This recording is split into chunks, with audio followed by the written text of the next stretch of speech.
You know what we're gonna do today? We're gonna assume some stuff about law of assumption, or whatever people call submitting to the will of God. So basically, something happened at the gym, and I thought about it as I usually do. Let me explain myself further before we dive into the life example. So we kind of know law of attraction, right? You have to take care of what you think about, so that all of that. We know it. It's like basic common knowledge. But law of assumption.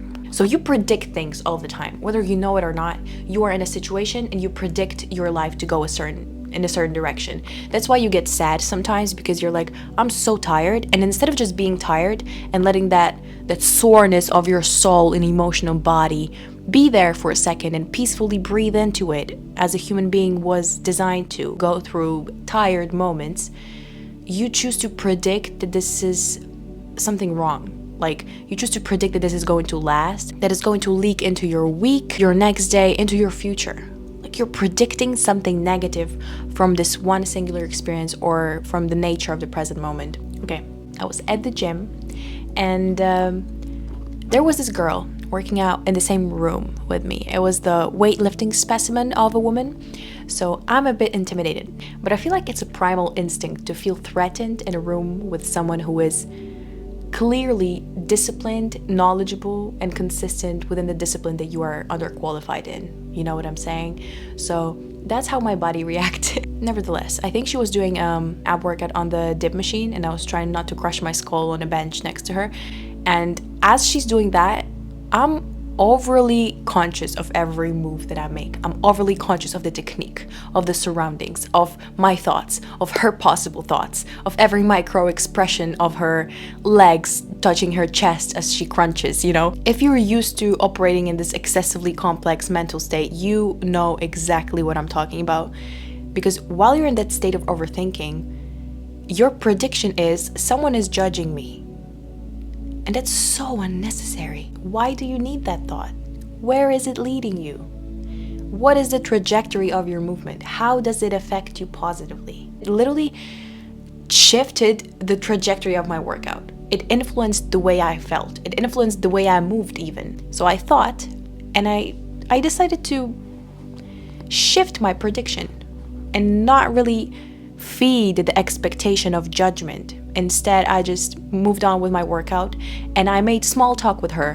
Whoa, dangerous. I talked to someone at the gym. No, that was crazy. Actually, we had a good conversation after that, but it was insane. It was insane. Like, I consciously shifted my perspective of being judged and being smaller and being low. You know, like, you see specialist in something that you're underqualified in. I just chose the objective reality and the objective prediction of me working out in a room with a person who's working out in a room with a person, instead of feeding into the trajectory of also an objective reality of being lower than someone who clearly dedicated years of their life to being able to lift 3 Lises stacked on top of each other.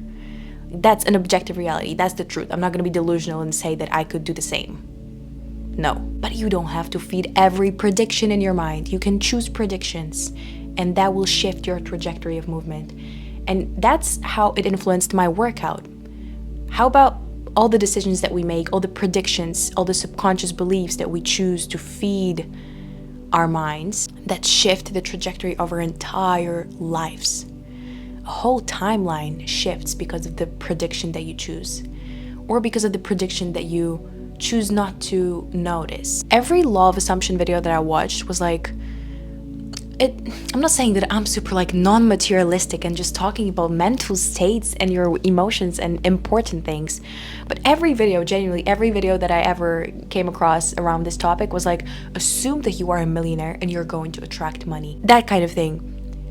And I just don't understand why you would have to complicate it. You have to be really scared of not having money to dedicate your time into assuming that you have money. How about you predict that you're going to figure it out and make decisions that will feed into the journey of making the money, create evidence that you can make the money, which makes you worthy of generating that money, which makes your character strong enough to maintain that lifestyle without having to sit in front of a mirror and lie to yourself assuming that you have 3 private jets. just a thought. That's why I was so fed up with I'm just gonna think that I'm happy and I'm so beautiful and, everything works out in my favor and I'm a money magnet. It gives me shivers down my spine. Very illogical.